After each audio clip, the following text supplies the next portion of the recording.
The moment you start treating yourself separately, it's going to, like, you are going to ask for special things or whatever. An entrepreneur is an entrepreneur, whether a man or a woman. It's equal amount of hard work. We were just routine students with routine study, automatically got converted into a business before I realized it. Then there was a stage where I took a conscious decision of quitting the job, thinking that I'll try this for 1 year. If not, I'll go back to my job, because I already had a 9 years of experience. So that was the real story. Hello ma'am, myself Rajvi Pardesi. I am a student from VIT and we are here on behalf of EDC VIT Pune. We are hosting a Navratri campaign this year in which we are inviting female entrepreneurs, female achievers who would come up and tell us their stories, which would inspire all the women around us. My first question for you is that as you started your career in IIT and SIP, so what made you realize that jewelry designing is not just a hobby, you can actually convert it into a profitable career? So thank you for having me. It's a great thing to be featured on the Engineering Colleges initiative, because I'm an engineering student myself. So to be very honest, to answer your question, I never had any aspiration to start any business or anything. Unlike you guys, like, you have entrepreneurship cell and everything. We were just routine students with routine studies and, finishing off our semesters. I was very happy in my SAP job, kind of exploring that in a very good sense. But this was something that I started as a gig on the weekends. And before I knew it, it was a very loved jewelry brand on Facebook. At that point, Facebook page was a very novel idea, so I opened a page. Around 2.5 lakh people were on that page, and I was already making jewelry for them and selling it to them. And that's how it automatically got converted into a business before I realized it. Then there was a stage where I took a conscious decision of quitting the job and trying this for 1 full year. That was the original plan. In 2014, I quit my job, thinking that I'll try this for 1 year. If not, I'll go back to my job, because I already had a 9 years of experience. So that was the real story. As your first collection, Itihas bought in a very huge scale in the market, but it also has a really very dimension onto the Maharashtrian heritage as well as modern culture. So ma'am, how do you manage to bring in our traditional aspects as well as mix in modern westernized artifactual structure into your jewelry? The first collection that we launched is Itihas, and a very simple thought behind that was, most of our traditional jewelry is in gold, and we as Indians love gold. Unfortunately, I never liked the color of gold, and I always used to think that anything that I see in jewelry needs to have a color that I like, which was silver. And at that point, there were very, very few people making silver jewelry, because it was not really a metal that people preferred wearing. People who probably couldn't afford gold used to make things in silver and wear it. And that's the reason that was always there in my mind. On a personal level also, without having a thought about creating a brand or jewelry, I always liked silver. And that is where Itihas was born. All the Maharashtrian jewelry, which I really, really love, which is at least 500, 600 years old, it has amazing rich history, was always created in gold and pearls. And I always thought that this will look really good in silver. And that's how Itihas was born. It was a very simple thought. In fact, it was a trial where we thought, if this works, anything is going to work. Along the way, I realized that, not just traditional or contemporary or nature-based jewelry is an important factor of creating jewelry, but it's also important that the jewelry that you wear is very, very comfortable. And so we tried blending traditions and comfort, contemporary designs and comfort. So even now when we create, it's like the weight should be very light. It should not harm your day-to-day activities at all. So that's the thought behind everything. As the name Adya, it is something that is the first one. How does each and every jewelry or whatever your line of production is symbolizes that? So Adya has multiple dimensions to the meaning of that word. The first culture of mankind was Adya Sanskruti. Yes. That is where I learned the word for the first time. Then you have seen that one of the Devi's name is also Adya. And we also, in Pune, you might have heard that the Adya Daivat, or the first god that you pray to is Ganpati. So it's the first one or the original one. That's where the name was born. And the effort or the USP of what Adya is different considering most jewelry brands in India is that everything that you see here is all created in-house. It's original, created by our team, it's created by our artisans. We do not trade from within India or outside India. It is all created in-house within India. As you have been recognized with NITI's Ayodhya Women Transforming Awards. So ma'am, how has that reflected on to the marketing of Adya, and was it beneficial, and how did it help you? So the Niti Aayog award that you are referring to is a very, very prestigious award. We all know what Niti Aayog is doing for last many years. It basically obviously gave us a validation that the work that we are trying to do, the slow batch manufacturing, the original design, the authenticity that we're trying to get, you of course need a validation. Another thing that it has helped us with is obviously your brand is recognized nationwide, because once you are seen with people who have been creating bigger brands, the jury there was very, very esteemed jury who have created national level brands. And so it was amazing that, you know, we were recognized by Niti Aayog. But having said that, one award is not really going to pivot the way your brand is. I think every single milestone like Niti Aayog or any other award or any, you know, recognition that we got, or the incubation that we got in IIM Bangalore, or the Cornell course I did, I think every single small step has helped us be the brand that we are today. During the pandemic, a lot of small businesses or even high-scale businesses had faced a lot of marketing issues, also faced a lot of losses. How did Adya improvise that situation, and how did you still manage? COVID time, we are one of those businesses who actually grew, and the main reason is the credibility of the content that we have been creating on social media, because we were connected with a lot of people through social media, and we kept on talking to people even during COVID when the shop was shut, and we kept saying that if you do not place orders, then a lot of small brands like ours are going to die. So if you keep placing orders, keep your faith in us, we will be able to serve you even better once everything opens up. So after the first 40 days of shutdown, complete shutdown, when we opened the shop, we had around 450 orders, and that was like, you know, that was bigger than any award, that people were actually trusting us when everything was shut down.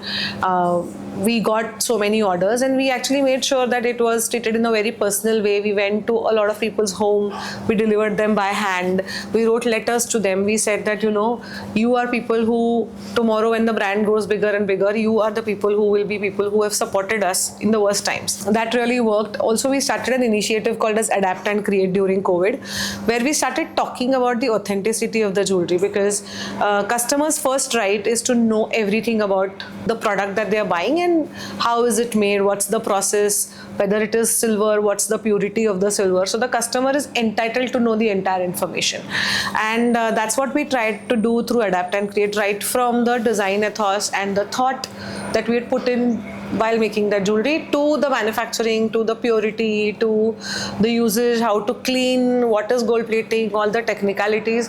We started talking to people about that, and I think that created a lot of trust in people.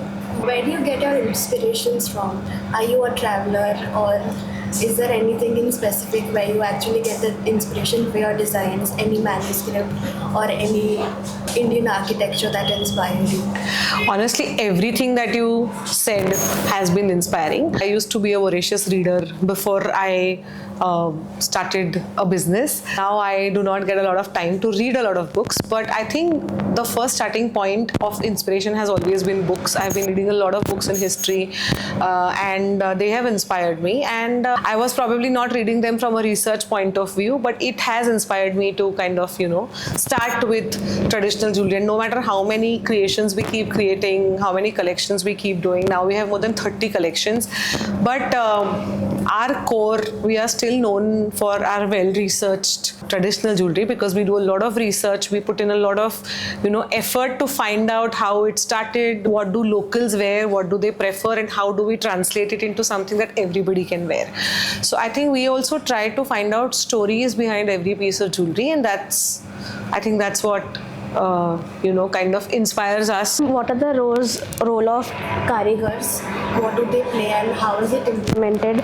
Not just only in production but also during business making decision and even sometimes marketing strategies. Karigars are the core of the jewelry that you see around here, and it's a very important part of this ecosystem. Having said that, marketing or how the brand is taken to people is entirely different team. So I would not really say that it's only the karigars. It's karigars, our team, and everybody's effort put together that a brand reaches out to people with their creations. Karigars are obviously the irreplaceable part of our ecosystem because they will translate your ideas into silver jewelry. So they are very, very important. And the art of making silver jewelry or the art of making jewelry, the karigari, is slowly dying in India because not too many people want to continue doing that. And I think the payment is a bigger problem because a lot of people are still paid very meagerly for that. And so a lot of families are trying to change their family businesses. And we hope brands like us are bringing in that change where we, pay them in a way that they can also look after their families and they can also elevate their families. So that is the whole attempt that we're trying to do. With the growing demand of the jewelry, how do you manage sustainability as well as how do you fulfill every customer's wishes? I think it's a great thing for any business to have great demand of what you're trying to do. And there are multiple areas in which we are trying to improve ourselves. The website needs improvement every single day so that the user experience of every user who's browsing the website is great. The supply chain has to improve every single time because if whatever is loved by the customers is not in stock, then it doesn't make sense for people to waste their time on the website. So the supply chain needs fixing, and as a business we keep fixing all the areas. You have a great product, but if it doesn't reach people, if it is not shown in good light to people, then there is a problem. So the content creation department is extremely important, the social media department is extremely important, the graphic design is extremely important, because no matter how great your idea is, if it's not translated into good jewelry and if it's not reaching out to people who want to buy it, I think the entire ecosystem of a jewelry startup will work towards taking the piece that you created to the clients. Ma'am, in your view, what should be the defining traits of an entrepreneur, especially a female entrepreneur, and also in the domain in the creative domain such as jewelry design? What should be the traits and what qualities and different experience did you face during your entire journey? See, I always have a fixed answer for this question, as in I do not look at myself as a women entrepreneur or the moment you start treating yourself separately, it's going to, like, you are going to ask for special things or whatever. I think an entrepreneur is an entrepreneur, whether a man or a woman. It's equal amount of hard work. It's not like, a man will have a lesser amount of hard work to build a business. It's the same for both. And the first point, I think the starting point for every entrepreneur is, do not try to find out different labels to separate yourself out. Entrepreneurship is very, very hard. It's hard work. It's showing up every day, and a man will also have to show up every single day. So it's the same for a man and a woman. Yes, I do understand from a biological standpoint, if you decide to have a child like I did, you will probably have a slow run for maybe 1 or 2 years where you need to kind of focus and make sure that physically you need to be with the child for the initial couple of years. And so I think that is a factor where you have certain challenges and there your family can help you. But apart from that, I think it's a same journey for everybody. It's the same figuring out better vendors, better supply chain, better website, better resources, better team building, better spaces. I think the challenges are same for every entrepreneur. It's a very, very lonely journey where you have to, no matter what happens, no matter who's on leave, no matter who's not, working, you have to get up every day and you have to make sure that you show up and you work and all of that. So I think it's a challenge. Sometimes you feel like running away from it, but the journey is very, very rewarding because you are trying to change a lot of lives, trying to generate employment. We all know that our economy is turning into this gig economy now, and I think a lot of small and medium businesses are going to support this gig economy. Yeah, so I think to answer your question, there are no special challenges as a woman as such. I don't look at it that way. I don't treat myself differently, and I think that makes a lot of difference. Many small businesses struggle with funding, especially on the starting change. Ma'am, what were your financial drawbacks or maybe strategies which helped you gain a lot of funding? So we have not raised, it's a bootstrapped venture. We have not raised funds. So far, it is a self-sustainable, self-funded business. But I think there's no right or wrong about raising money or not raising money. There's also a philosophy, a different philosophy every entrepreneur will have. There are many businesses in the world who have run, in losses for the first few years and then turned into profit. There are some businesses who've always been in profit. Our philosophy is to always make sure that we don't burn. We don't sell our products at a discount so that the company, expands, but we are in losses. That's not our philosophy. Our philosophy is to make profit no matter what happens. Maybe not humongous amount of profits, but we do not want to run it in losses and then take somebody else's money and then grow it. So that's not the game that we have been part of so far. You never know what is ahead of us, what funding we'll raise or whatever, but so far it's been, in last 9 years, it has been a self-funded, bootstrapped company. As you started from a Facebook page and then now you have multiple merchandises and different stores all around the city. Ma'am, how did you think that actually opening a physical store was important? Because many businesses run on websites till today. They do not have a manual store. So ma'am, what came into your mind that people should actually go out and open a store? No, I think it happened in the initial phase of the business. I think we started the website in 2014 November, and 2015 March we opened the store. The store was basically open to fulfill the orders, and soon we realized that there's so many walk-ins at the store that a physical store in India is a no-brainer. We are still people who like to touch and feel and try, jewelry. Also, jewelry is not one of your needs. It's something that you wish for. It's something that you desire, and so people like to try it. People like to, especially higher ticket items. People like to experience it in person. So I think retail was pretty much not an option as such that we wanted to explore. So we have had our retail presence since 2015. So it's been almost 10 years now that we have a retail presence. What are the upcoming projects and collections that Arya is planning to do? Collections are obviously now for the festive season, for Navratri and Diwali. There is a lot of designs that we're launching.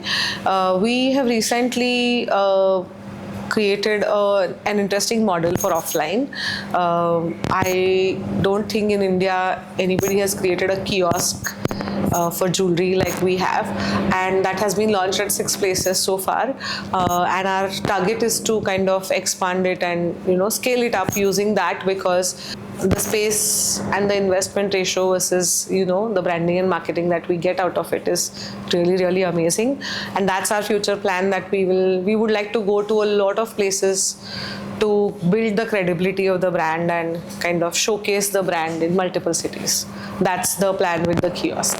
What was that one major decision in life that you took which made you what you are today, and which also grew your brand in many terms? Honestly, there is no one single decision as such. I think it's a cumulative effect of how you are brought up, your education, what you did after that, the people you met. You also have to meet really, really good people, good vendors when you're trying to create a brand.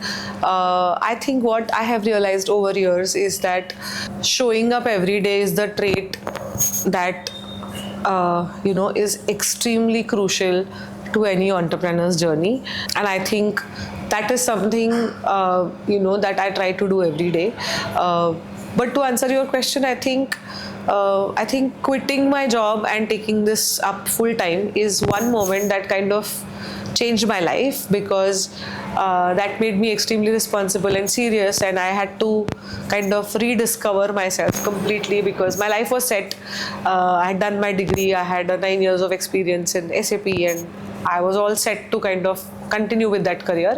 I had to again start from zero with no educational background in jewelry or no educational background in businesses. So I think that is one of the major, milestones or a turning point, I would call, which taught me a lot of responsibility. What advice would you give to the young generation, especially young female entrepreneurs or startups, which would help them gain more of name in the market? I think the younger generation doesn't really need a lot of advice from our side, because you guys are so well equipped with so many tools. You have so much of exposure to data. During your engineering now also you are, learning about entrepreneurship. You're going, meeting real entrepreneurs, talking to them, knowing their journey. So I think you guys are really, really well equipped with all of this. I think one serious advice that I would definitely give to the newer generation is being patient, and trying to inculcate that for good things to happen, for bigger things to happen, you need to give it some time. That's something that I would definitely like to say. But otherwise, I think you guys are brilliant. The exposure that you guys have, the knowledge that you guys have, the speed with which you guys operate, I think it's really, really commendable. I think all you guys need is a little patience, and the fact that everything is not going to happen before you turn 25. So give it some time. That is something that I would like to say. What's your favorite part of Navratri celebrations? Now with Adya, that the sale will increase. That's my most favorite part, that people will start buying after the Pitru Paksha. So that's the favorite part. But no, that apart, I think I love the entire vibe of, who doesn't love dancing and the entire vibe of music and all of that. So I love the entire vibe of any festive season in India. I think all of us do. So it feels nice to dress up and, dance and all of that. So. In every festival, there is a different type of festive energy that brings in. So, ma'am, which energy do you love the most about Navratri? Navratri, I think since I started Adya, and even before that, I think there is this thing of celebrating women. And I think that should happen ideally every day, but at least 10-15 times in a year, like during Navratri or during, I think, Women's Day, during Mother's Day, women are now celebrated. So it feels nice. Also, a lot of people talk about women who have contributed to the society. So it's interesting to read that. We are also going to make a series this time about 30 really, really, rare women who have done something incredible in different walks of life. And I think that entire thing about Navratri is really amazing. The analogy that we drive, that all the Navadurgas and with the women of every day, I think that amazes me, and there's so much to learn from so many people. Is there anything that you would like to share with our audience? I would just like to thank you guys for having me on your platform, and I would like to wish you all a lot of ideas, that you do not park them. Please work on them. Whatever idea you have, start working on it.